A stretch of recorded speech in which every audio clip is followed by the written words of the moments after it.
नमस्कार, अस्सलाम वालेकुम। मेरा नाम रिजवान खान है। आज मैं आप लोगों को अघोरियों के रहस्यों के बारे में बताऊंगा। हर इंसान के दिल में ये एक सवाल रहता है कि ये अघोरी बनते कैसे, अघोरी होते क्या है। जिंदगी के इसी आखिरी पड़ाव पर कुछ लोग ऐसे भी हैं जो मुर्दों को नोचकर उनसे जिंदगी तलाश करने की कोशिश करते रहते हैं। उन्हें ही अघोरी कहते हैं।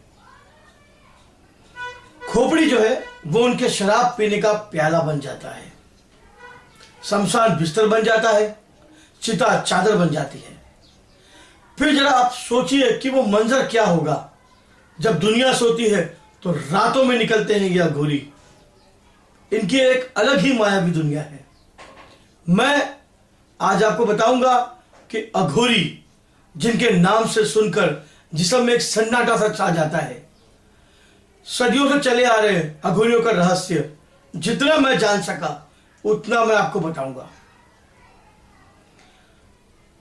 इंसान के अपने वेशभूषा को निकालकर फेंक देने वाले और संसार के मोह माया से मुक्त होकर एक धर्म को अपनाते हैं, अघोरी पंथ को अपनाते हैं, वो अघोरी बन जाते हैं।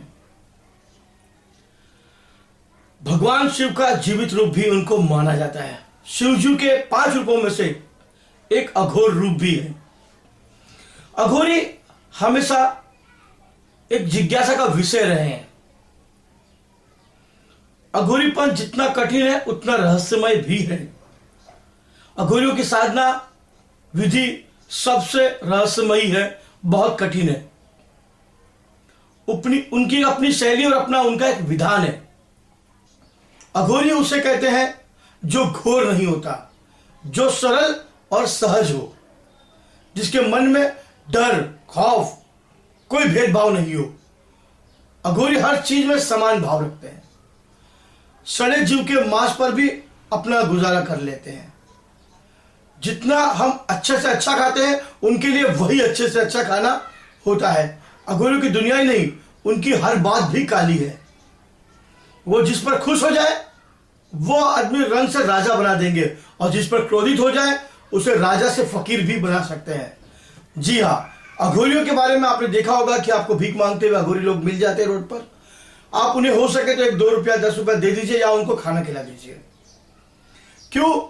क्योंकि अघोरी जो ऐसे है कि अगर किसी को श्राप देते तो वो श्राप जिंदगी भर नहीं हटता।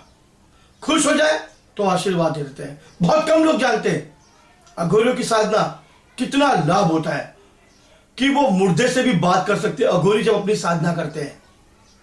ये बातें सुनने में पढ़ने में बड़ी अजीब लगेगी कि ऐसा हो सकता है, लेकिन हमारे हिंदुस्तान में ऐसा होता है। उनकी साधना को कोई चुनौती नहीं दे सकता। अघोरियों के बारे में कई बातें प्रसिद्ध हैं। जैसे ये बहुत गुस्से वाले होते हैं, हठी होते हैं। अब किसी बात पे अड़ जाए तो उसका हल किए बगैर वहां से नहीं हटते, भले वो शमशान की बात हो या से। और अगर उनका दिमाग खराब हो जाए तो वो किसी भी हद तक जा सकते हैं। उनकी आंखें एकदम लाल, चरस, गांजे में एकदम बिल्कुल खो जाते हैं वो, लेकिन उनका मन अंदर से बहुत शांत भी होता है। अघोरी जो है गाय का मांस छोड़कर सभी मांस को वो खाते हैं। मानव हो, मल से लेकर मूत्र तक वो सबका सेवन करते हैं। उनके अंदर जो शमशान साधना है वो सबसे ज्यादा विशेष महत्व रखती है। माना जाता है कि शमशान में साधना करने से शीघ्र ही फलदायी होता है। आज भी ऐसे अघोरी और तंत्र साधक है जो पराशक्तियों को अपने वश में कर सकते हैं। खासकर अघोरी तो पहले कर लेते हैं इनको वश में। दुनिया में सिर्फ 4 शमशान घाटी ऐसे हैं जहां तंत्र क्रियाओं को बहुत ही शक्तिशाली और जागृत माना गया है। सबसे पहला शमशान है तारापीठ।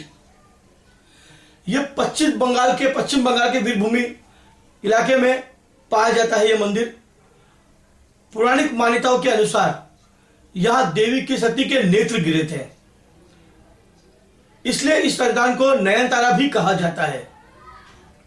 तारापीठ मंदिर शमशान घाट के बिल्कुल बगल में स्थित है। इसे महाशमशान घाट भी कहा जाता है। इस इस महाशमशान के अंदर चिता की अग्नि हमेशा जलती रहती, कभी बुझती नहीं, क्योंकि यह जागरूक शमशान घाट है। क्योंकि यहाँ कोई आता है तो उसको किसी का भय नहीं, क्योंकि मंदिर में इतना साफ वातावरण है कि आप खुश हो जाओगे। इस शमशान में दूर दूर से बड़े बड़े तांत्रिक अघोरी साधना करने के लिए आते हैं। उसके बाद दूसरा कामाख्या पीठ, असम के अंदर गुवाहाटी के अंदर नीलांचल पर्वत पर स्थित है यह मंदिर। उसको नीलशैल पर्वत भी कहा जाता है, कामाख्या पर्वत, कामाख्या गिरी पर्वत भी कहा जाता है। शक्तिपीठ, सती की जो योनि थी वो वहां गिरी, इसलिए उसका नाम कामाख्या पड़ गया। योनि पीठ मंदिर भी पड़ा है। योनि कुंड एक वहां स्थित है। यह स्थान तांत्रिकों के लिए सबसे बड़ा स्वर्ग के समान माना जाता है। यहां भारत के दूर दूर से तांत्रिक साधना करने के लिए आते हैं। नीचे एक आपको भूतनाथ शमशान घाट मिलेगा, वहां आप चाहे तो अपनी साधना कर सकते हैं। उसके बाद तीसरा त्र्यंबकेश्वर ज्योतिर्लिंग का मंदिर। मंदिर के अंदर एक छोटे से गड्ढे में जो छोटे छोटे लिंग है, वहां पर ब्रह्मा, विष्णु और शिव 3 लिंग है वहां पर। यह तीनों एक शक्ति का बहुत बड़ा प्रतीक माना जाता है। जहां अघोरी आकर वहां पर उनके अपासी शमशान में भी साधना करते हैं, जो सिद्धपीठ मंदिर भी है और शक्तियों का एक बहुत बड़ा गढ़ भी है। यहां स्थित का जो शमशान घाट है वो भी जागरूक है, जो कभी शांत नहीं होता। और आखिर में है उज्जैन महाकालेश्वर का मंदिर, सबसे बड़ा 12 ज्योतिर्लिंगों में से एक ज्योतिर्लिंग है वो। यह मध्य प्रदेश के उज्जैन के अंदर स्थित है।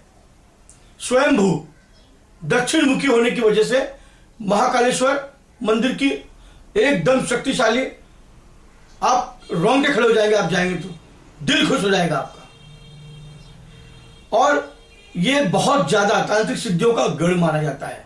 यहां के शमशान में दूर दूर से साधक साधना करने के लिए ओमकारेश्वर शमशान घाट सबसे बड़ी अघोरियों का एक शमशान घाट है। अघोरियों का जीवन बहुत मुश्किल होता है, सभी साधु इस साधना को पूरा नहीं कर सकते। पूरे भारत में ऐसे बहुत कम स्थान है जहां पर अघोरी जाते हैं और अपनी साधनाओं को सिद्ध करते हैं, और शमशान से कभी बाहर नहीं आते। अगर साधना करने बैठ गए तो फिर साधना करके ही उठते हैं, चाहे वो मशान जागृत करना हो, चाहे किसी के भी दर्शन करने हो।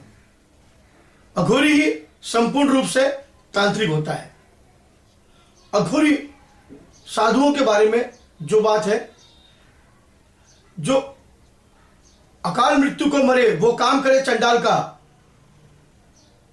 वो किसी से नहीं डरे जो भक्त हो महाकाल का।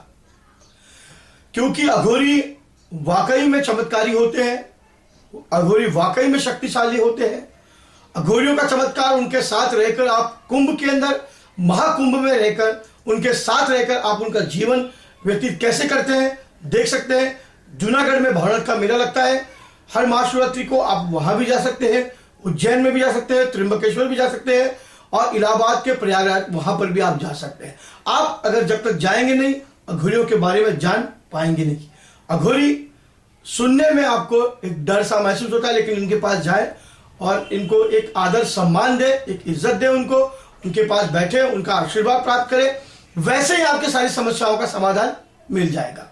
सिर्फ उनका नाम मात्र, उनका आशीर्वाद ही आपके लिए काफी है। जितना हो सका मैंने अघोरियों के बारे में आपको बताया। मैं और भी ऐसे वीडियो बनाकर अपलोड करता रहूंगा, और भी अघोरियों के राज और उनकी शक्तियों के बारे में आपको बताता रहूंगा। अगर आपको मेरा ये वीडियो अच्छा लगा तो इसे लाइक और सब्सक्राइब जरूर करें। जब तक के लिए नमस्कार, खुदा हाफिज।